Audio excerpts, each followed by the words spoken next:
আসসালামু আলাইকুম রহমতুল্লাহ।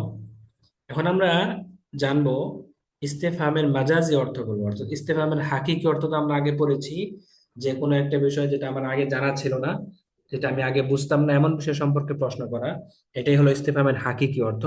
তবে এছাড়া ইস্তেফহামের মাজাজি অর্থ অনেক আছে, যেগুলো সম্পর্কে আমরা আজকে জানবো ইনশাআল্লাহ। যে আলংকারিক মোড়, যখন প্রশ্ন উত্তর চায় না। আমি প্রশ্ন করেছি কিন্তু এখানে আমার উত্তর উদ্দেশ্য নয়। অলঙ্কার শাস্ত্রের সর্বোচ্চ শিখরে একটি প্রশ্ন তার মূল ব্যাকরণগত উদ্দেশ্য ত্যাগ করে বক্তা যখন উত্তর জানেন, তখন তিনি ইস্তিফহামকে একটি শক্তিশালী আবেগ বা বার্তা প্রকাশের হাতিয়ার হিসেবে ব্যবহার করেন।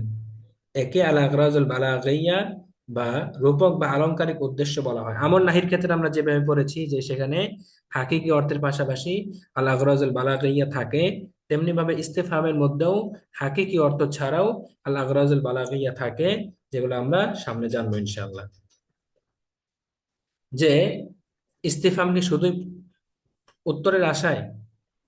আবিধানিক অর্থ অজানা বিষয় সম্পর্কে জ্ঞান লাভ করা, প্রেক্ষাপট ও পারিপার্শ্বিক অবস্থা, যে বিস্ময়, অস্বীকার, উপহাস, এরকম বিভিন্ন অর্থ আসে।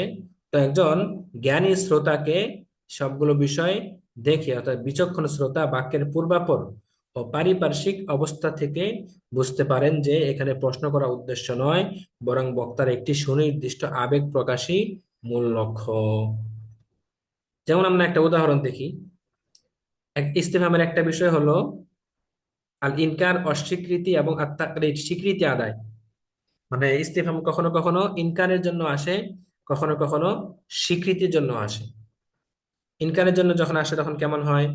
যেমন শ্রোতাকে কোনো সত্য স্বীকার করতে বাধ্য করা। তাকরির, তাকরিরের জন্য যখন আসে তখন কেমন হয়? যে শ্রোতাকে কোনো একটা সত্য স্বীকার করতে বাধ্য করা, যে শ্রোতাকে এই কথা স্বীকার করানো যে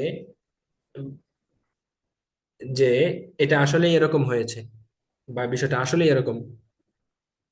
যেমন ইবনুর রুমি, তার একটা কবিতা, শের, যে আলাস্তাল মাল ইউজিবি কুল্লা হামদিন, যে তুমি কি সেই ব্যক্তি নও যে সকল প্রশংসা কুড়ায়।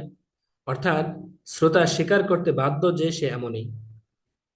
তাকরির মানে ওই তার কাছ থেকে স্বীকৃতি আদায় করা, সংক্ষিপ্ত ভাবে স্বীকৃতি আদায় করা। তো এমন ভাবে কথা বলা যে শ্রোতা সেই কথার কারণে, সেই কথার সাথে, সেই কথা বলার পর হ্যাঁ বাচক শব্দ বলতে বাধ্য হয়। এরপর আরেকটা বিষয় হলো আল ইনকার। ইনকারের বিষয়টা যেহেতু একটু বড় এবং গুরুত্বপূর্ণ, এই জন্য ইনকার আমরা আলাদা আলোচনা করবো ইনশাল্লাহ পরবর্তী ক্লাসে। আসসালামু আলাইকুম রহমতুল্লাহ।